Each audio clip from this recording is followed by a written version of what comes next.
Welcome to this podcast. In this podcast series, I speak about the 6 pillars of my mentorship, and the mentorship is the one-on-one coaching program that I offer, which is basically set up like a temple with a base, a roof, and 6 pillars that carry the structure. And so in the last 2 episodes, I spoke about joy and about unconditional love being 2 of the pillars. And today I want to talk with you about the 3rd one, which is leadership. And as always, I don't necessarily have a script for what I'm going to say. Rather, I tune in with what the energy of the pillar is like, for me at least. And from there, I share whatever wants to be shared. Now, before starting, I was tuning in a little bit with it already, just to feel in what direction might it go. And I think one of the things that I will be speaking about, besides what leadership means to me, I also want to tackle some misconceptions about leadership and what leadership stands for. And so, leadership being one of the pillars, first of all, what I want to clarify is that leadership is not only interesting for people who are in an obvious leadership role, for example, at work, being a manager, maybe even being a CEO. Leadership has to do with so many aspects of our life, one of them being taking leadership over your own life. The other version could, for example, be taking leadership in a community or at work for a group of people. But to me, leadership also means the people who are not obviously in a leadership role, but who are a visionary. So who see something for the world or for people around them, or maybe for themselves, where other people don't see it yet, and they take the steps to go in that direction. To me, that is also leadership. And so to start with the first variation of leadership that I just briefly mentioned, which is taking leadership over your own life. To me, this is one of the most important realizations that you can possibly have as a human being, which is the understanding that you are solely and completely, fully 100% responsible for your own life. And I mean this in a way that, yes, of course, things happen around us that we don't necessarily have influence on. People can treat us in a certain way, something may break down, the weather might be in a certain way. There's all sorts of things happening around us that we don't necessarily have an influence on. But how we handle these situations, how we handle ourselves, is fully our own responsibility. And once you understand this, there's going to be so much more joy and freedom in your life. Because here's misconception number 1, that having responsibility for something means that it's a heavy burden. To me, this is the opposite. Knowing that you are responsible for your own life, for how you handle things in your life, for how you handle yourself, means that you are in fact free. Because in each and every moment of your life, you have the ability to decide consciously, how do I want to handle the situation? How do I want to handle myself? And you can decide consciously how you want to act. And I can understand that it doesn't necessarily feel like this, but the reason why it doesn't feel like this yet is because there's a lack of consciousness, in the sense that we tend to react instead of act. We tend to react based on experiences that we've had in the past, based on things that feel comfortable and safe to us, biologically speaking, based on how our neuronal pathways have been linked together, which is based on experiences in the past. And so for the brain, the most easy thing to do is to follow the pathways that already exist. This is why it's really hard to change habits.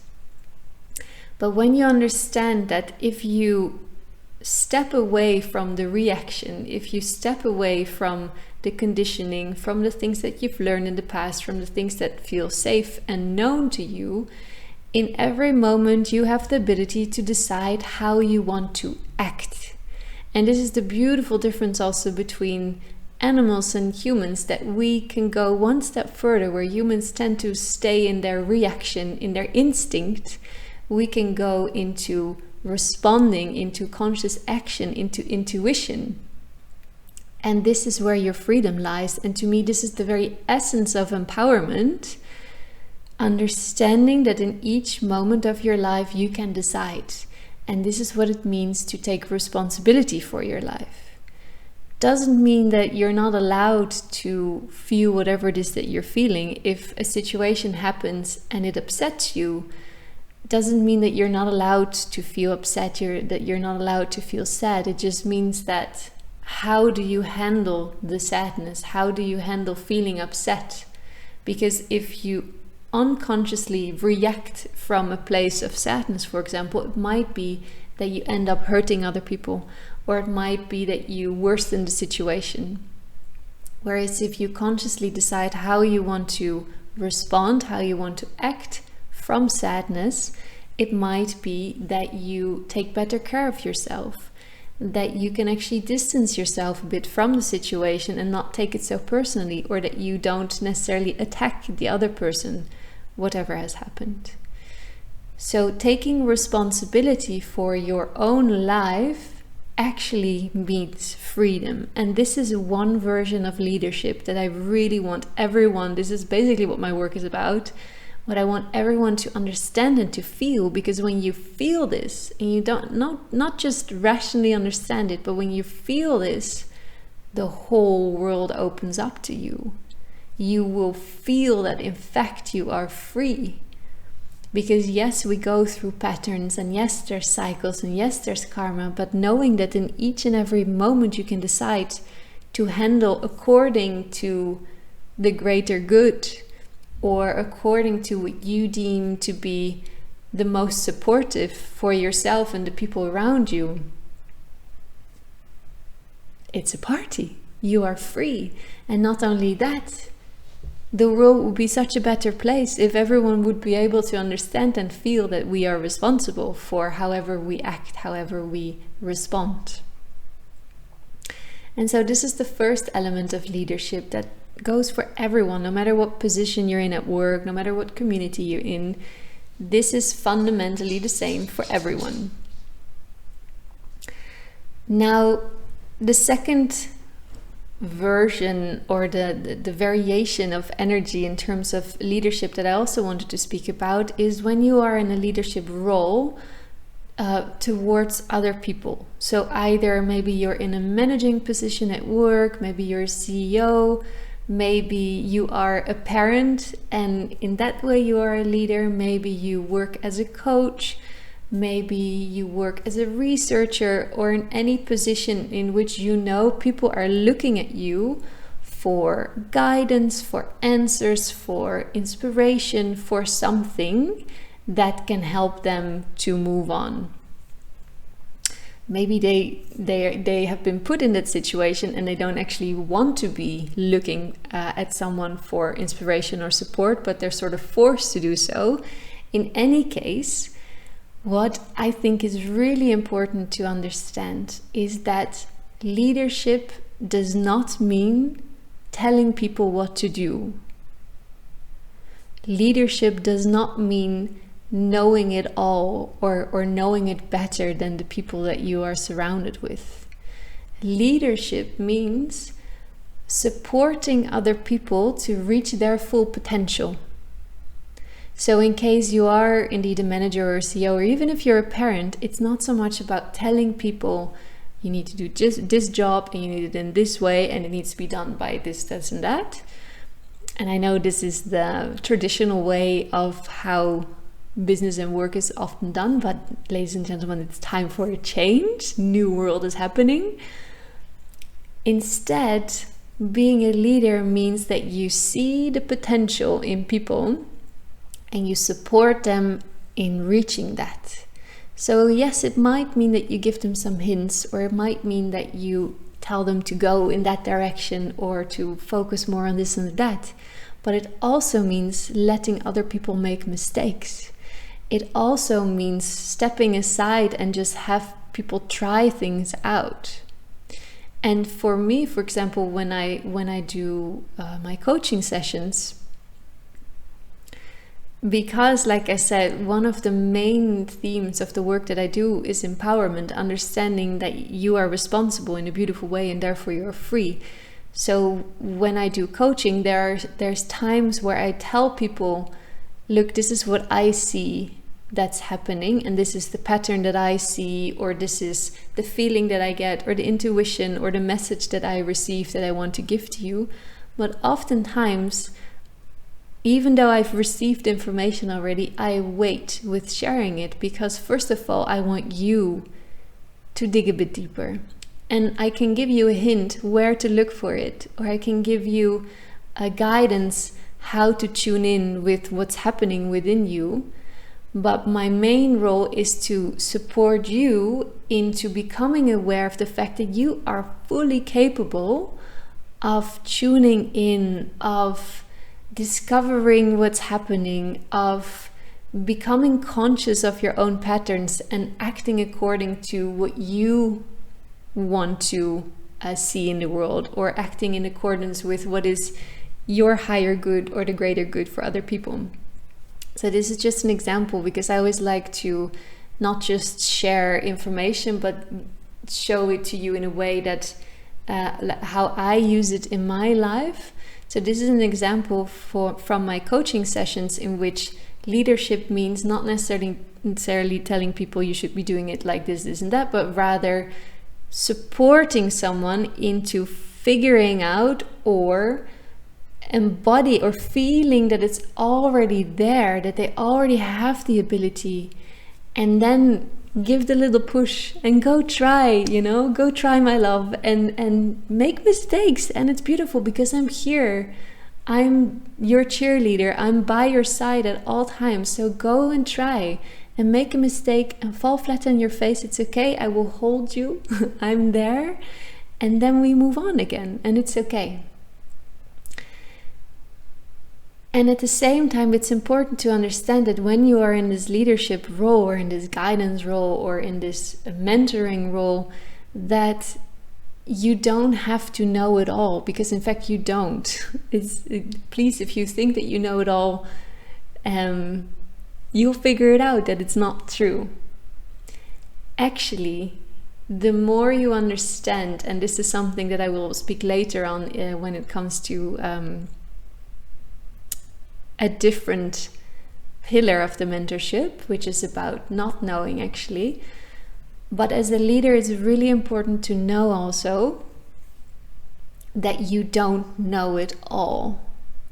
What you know is from your experience, maybe the things that you read, but more importantly, the things that you have experienced. The combination of the information input and your personal experience is what creates wisdom. I recorded a whole podcast about this. Embodied wisdom means input, knowledge, and experience together is what is wisdom. So this is limited. Your wisdom is also limited because it's based on the things that you've experienced, whether it's you read books or you've went through certain situations. It is limited to your experience. So you have to understand that you don't know it all. And the beauty of it is you don't have to know it all. You don't have to know it all, because if you think you know it all, you will start to limit yourself. And being in a leadership position means that you will then also start to limit the other person. It's a quote from my teacher that I think about it so many times, which is, as long as you don't know, anything is possible. As soon as you think you know, things become limited. You limit yourself, you limit your experience of life, and you limit possibilities. So being in a state of not knowing means that anything is possible. And so while you do your work, or again, whatever position you're in, being in a state of not knowing means that you're also open to whatever it is that the person you're working with or the person that you're dealing with can give you. Because also, if there's one thing that I've learned from doing this beautiful job of coaching people, is that it goes both ways. People come to me for a certain wisdom, for a certain guidance, for a certain support, for certain skills that I have that I can support them with. But in every session, there's always something where I feel like I need to remember this for myself. This is good stuff. It goes both ways. And I get so inspired by the people that I work with because of the bold decisions they make, the bravery that they show, the way they go through the program with me is so inspiring that it gives me so much. So again, being a leader doesn't mean that you're standing on some sort of stage or you're standing somewhere high up and you're looking down at people and you're telling them what to do. Instead, you are amongst people. You are together, you're on the same line. And with your abilities, with your skills, you are guiding these people to then reach their full potential. And this is what leadership means to me. So it's not that you know it all, because you don't have to. And also, I think one misconception that often comes up when we think about being a leader means that you always have to be strong. And then with strong, we usually mean that you don't show weakness. And with weakness, we usually mean emotions. So being a leader is often confused with, okay, I always have to basically have it all together. I have to always be in a good mood, or I always have to know what to say, or I always have to know what to do, or I always have to at least be clever or clear and not too emotional about things. And it's starting to rain now, so you might hear some background noise. If there's one thing that I personally find very inspiring about other leaders, it's the ability to show how they go through their struggles. And I know also, for example, on social media that it's happening more and more, which on the one hand I personally like, because Instagram often is a place where everyone seems to be happy and perfect and living sort of a plastic life. At the same time, I also don't feel that we necessarily need to share everything that we're going through on social media, and there are certain things that it's okay to keep it for yourself. But what I personally find interesting is to see that, for example, someone who coaches me, that they've gone through a certain theme, that they figured out a way how to handle it, overcome it, learn from it, and then from that place they can inspire me. And again, this is embodied wisdom. So they went through a certain situation, they took the knowledge, they took the experience, and this embodied wisdom then inspires me. So to me personally, and this is also what I do with my people, with the people that I work with, is that I don't shy away from sharing an experience that I had. Again, there's things that are not helpful to share, so I won't share them. But I know from back in the days when I used to study, I did a master in clinical and health psychology, so I was basically trained to be a psychologist. And there it was always said to not put in your own, not talk about your own experience so much, or maybe not at all, because it's not about you, it's about the client or the patient in that case. Whereas I feel that one of the easiest way to connect with someone is to know that they know what you're talking about. They have been through it, they have lived it, and now they're standing on the other side telling you what it's like to be on the other side, and that it's possible to get to the other side. And to me, this is so inspiring, and this is so heartwarming, because you won't feel alone in that moment.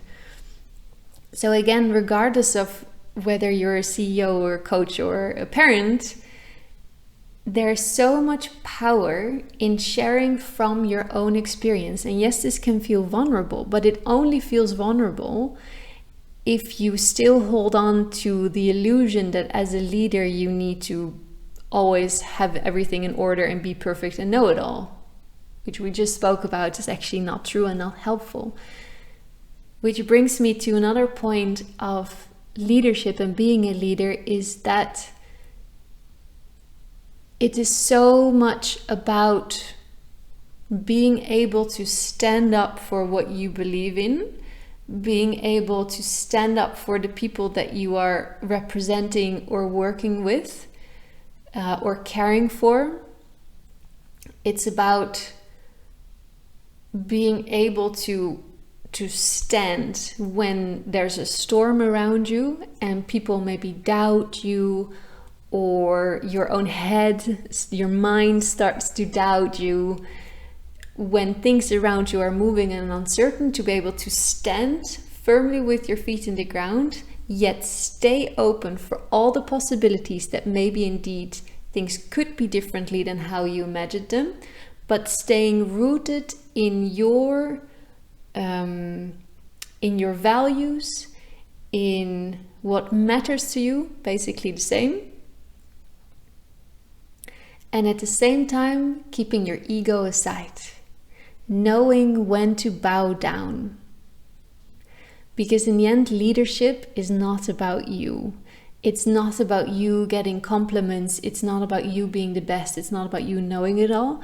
Leadership, as we said in the very beginning, is about supporting other people in reaching their full potential.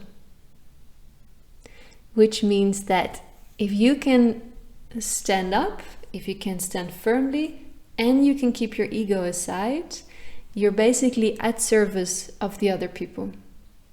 And this would be a beautiful bridge also to another pillar of the mentorship that I'm going to dedicate a whole other episode for, which is devotion. We'll dive deeper into this. But in short, to bring it all to an end, I want you to understand that leadership does not only mean being a leader in the traditional sense of managing, leading people. It also means connecting with the leadership over your own life. That you are responsible for how you handle any situation, and that is where your freedom lies. When you understand that you are fully responsible for every decision, that you can make a decision in any moment in your life, you are free. And at the same time, it means that you stay open for everything that's possible. You support others in reaching their potential while learning from them, while being inspired by them, because it's a two-way thing. It's a love affair, basically. You stand in such a way. I just keep seeing a tree, like with your roots deep in the ground, but moving with the wind, so that you don't break. Because if there's one thing that's going to break you, it's the ego. If you hold on very much to your identity of, I am the leader, I must know it all, I cannot be weak, I cannot be vulnerable, then you're going to break. But if you can keep your ego aside, if you're willing to share about the things that you went through, again, to support the process of the other, you will understand that leadership is a beautiful way to be of service.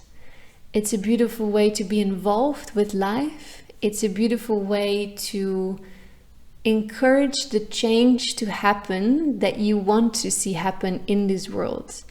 Because, and this is the last thing I'm going to say, a lot of the people that I work with are either in some sort of managing position, or they are visionaries. They see the change that needs to happen in the community that they're in, or in the world that, in the world that they're in, or in the group of people or the workplace that they're in. And it's this vision that you have that is so valuable. And I know it's so tricky because it seems like you're the only one who sees it. It can be very lonely. And yet, if you can connect with these aspects of leadership, you will understand that it's okay to have this vision, and you can work towards it without having to break, without having to break yourself, without having it to be a super painful sort of fight against something. If you can stay open, if you can stay flexible, and if you can keep your ego aside, you can follow your vision with the joy that it has, that it brings you, and then magic will happen. And this is eventually what we want for the world, because there's so many people out there who have the visions how to make this world a better place, how to make their community a better place. And it's time that you start trusting that this vision is worth it, and that you have whatever it takes to go for it.